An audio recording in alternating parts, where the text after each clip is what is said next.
بانگ درا کی بیشتر نظمیں میری طالب علمی کے زمانے کی ہیں۔ اس چمن میں سراپا سوز و ساز آرزو، اور تیری زندگانی بے گدا سے آرزو۔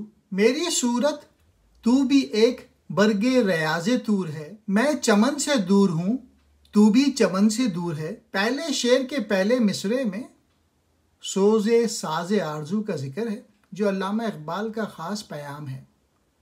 مسلمانوں کی خفتہ صلاحیتوں کو بیدار کرنے کا بالواسطہ حکم سورۃ الجاثیہ میں موجود ہے۔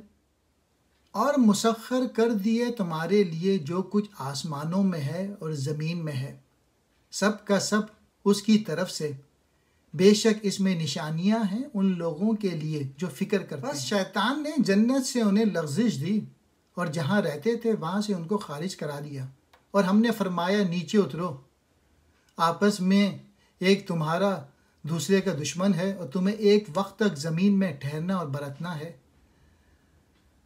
متاعن الہین سے بھی سوز ساز آرزو کی طرف اشارہ ہے۔ دوسرے شعر میں چمن سے دور ہونا جنت کی طرف اشارہ ہے۔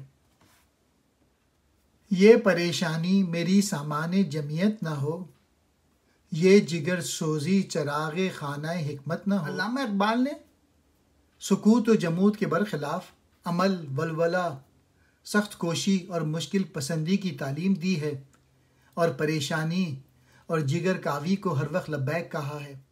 کیا تم نے نہیں دیکھا کہ اللہ نے مسخر کر دیا تمہارے لیے جو کچھ آسمانوں میں ہے اور جو کچھ زمین میں ہے، اور پھر دی تم کو اپنی نعمتیں کھلی اور چھپی ہوئی؟ اور ایک آدمی وہ ہیں جو جھگڑتے ہیں اللہ کی بات میں، وہ نہ سمجھ رکھیں اور نہ سوجھ بوجھ اور نہ کتاب روشن۔ آسمانوں اور زمین کے اندر جو کچھ ہیں اور جو نعمتیں کھلی اور چھپی ہوئی ہیں، ان سب پر قبضہ کرنے کی صلاحیت انسان کے اندر موجود ہے، اور اس طرح ترغیب دی ہے کہ وہ اپنے عزم، حوصلے اور پہم جستجو سے ان چیزوں کو مسخر کریں اور اپنی زندگی کا ثبوت دیں۔ نہیں ہے چیز نکمی کوئی زمانے میں، کوئی برا نہیں قدرت کے کارخانے میں۔ ابر کوثر نظم کے بعض اشعار سورۃ الاعراف، سورۃ النور، سورۃ الروم، سورۃ الفاتر کے مضامین میں سے ماخوذ معلوم ہوتے ہیں۔ اے رب، ہمارے تو نے یہ بیکار نہیں بنایا، تو کیا تم یہ سمجھتے ہو کہ ہم نے تمہیں بیکار بنایا؟ دید سے تسکین پاتا ہے دل مہجور بھی، لن ترانی کہہ رہے ہیں یا وہاں کے طور بھی۔ موسیٰ علیہ السلام کے واقعے سے متعلق تلمی ہے، اور جب موسیٰ ہمارے وعدے پر حاضر ہوا اور اس سے اس کے رب نے کلام فرمایا، عرض کی اے میرے رب، مجھے اپنے دیدار دکھا کہ میں تجھے دیکھوں۔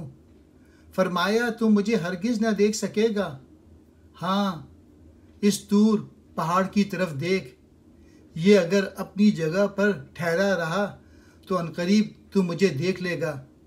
پھر جب اس کے رب نے پہاڑ پہ اپنا نور چمکایا تو اسے پاش پاش کر دیا اور موسیٰ گرے بے ہوش۔ سورہ الاعراف 143۔ اے شمع انتہائے فریب خیال دیکھ، مسجود ساکنان فلک کا معال دیکھ۔ مسجود ساکنان فلک یا مسجود ملک آدم کے لیے کہا گیا ہے، اور جب ہم نے فرشتوں کو حکم دیا کہ آدم کو سجدہ کرو تو سب نے سجدہ کیا سوائے ابلیس کے۔ منکر ہوا اور غرور کیا اور کافر ہو گیا۔ مدعا تیرا اگر دنیا میں ہے تعلیم دین، ترک دنیا قوم کو اپنی نہ سکھلانا کہیں۔ اسلام ترک دنیا نہیں سکھلاتا، اس لیے ربنا آتینا فی الدنیا حسنۃ، آخرت کی دعا سے پہلے دنیا کی دعا ہے۔ گل و گلزار تیرے خلد کی تصویریں ہیں، یہ سبھی سورہ والشمس کی تفسیریں ہیں۔ قرآن پاک کی سورہ شمس میں اللہ پاک نے ان نعمتوں کا ذکر کیا ہے جو انسان کی ذات نفس کے لیے بنائی گئی ہیں۔ لیکن دیکھنا یہ ہے کہ انسان ان نعمتوں کو پہچان کے تقوی کی طرف بڑھتا ہے یا ان کو نظر انداز کر کے فجور اختیار کرتا ہے۔ طلسم ظلمت شب سورہ نور سے توڑا، اندھیرے میں اڑایا تاج زر شمع شبستاں کا، یہ پیام صبح کا شعر ہے۔ سورہ نور میں اللہ پاک کی نور السماوات والارض والی صفات کا ذکر ہے۔ مدتوں ڈھونڈا کیا نظارہ گل خار میں، آہ وہ یوسف نہ ہاتھ آیا تیرے بازار میں۔ سورہ یوسف میں یوسف علیہ السلام کے فروخت کیے جانے کا ذکر ہے اور بھائیوں نے اسے یوسف علیہ السلام کو کھوٹے داموں گنتی کے روپوں پر بیچ ڈالا۔ کنویں میں تو نے یوسف کو جو دیکھا بھی تو کیا دیکھا، ارے غافل جو مطلق تھا مقید کر دیا تو نے۔ یوسف علیہ السلام کو کنویں میں ڈالے جانے کا واقعہ سورہ یوسف میں آتا ہے۔ پھر جب اسے یوسف علیہ السلام کو لے گئے اور سب کی رائے ٹھہری کہ اسے اندھے کنویں میں ڈال دیں۔ مہر کا پرتو تیرے حق میں ہے پیغام اجل، محو کر دیتا ہے مجھ کو جلوہ حسن ازل۔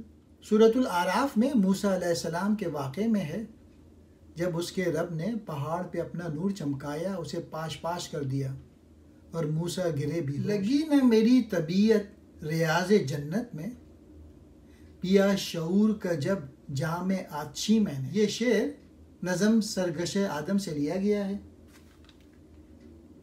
جنت کے باغ میں میرا جی نہ لگا اور میں نے آگہی کی تلخ اور آگ لگا دینے والی شراب کا پیالہ پی لیا، یعنی ذاتی شعور حاصل ہوتے ہی جنت کی پرسکون زندگی سے دل بیزار ہو گیا اور مجھے اس وقت سے دنیا کی حقیقت کو جاننے کی دھن لگی رہی۔ اور کہاں ہم نے اے آدم سکونت اختیار کر لو، تو اور تیری زوجہ جنت میں اور کھاؤ اس میں محفوظ ہو کر جس جگہ چاہو۔ نکالا کعبے سے پتھر کی مورتوں کو، کبھی کبھی بتوں کو بنایا حرم نشیں میں نے۔ سورہ نجم میں ہے،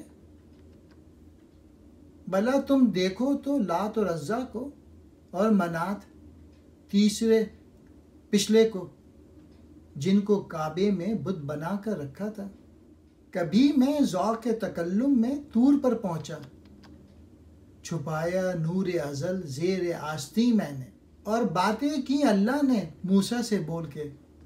دوسرے مصرے کی تلمیح کے لیے سورہ طٰہٰ میں ہے، فرمایا اللہ نے اور لگا اپنا ہاتھ اپنے بازو سے کہ نکلے سفید ہو کے، نہ کچھ بری طرح، یہ ایک نشانی اور ہے۔ کبھی میں غار ہرا میں چھپا رہا برسوں، دیا جہاں کو کبھی جام آخری میں نے۔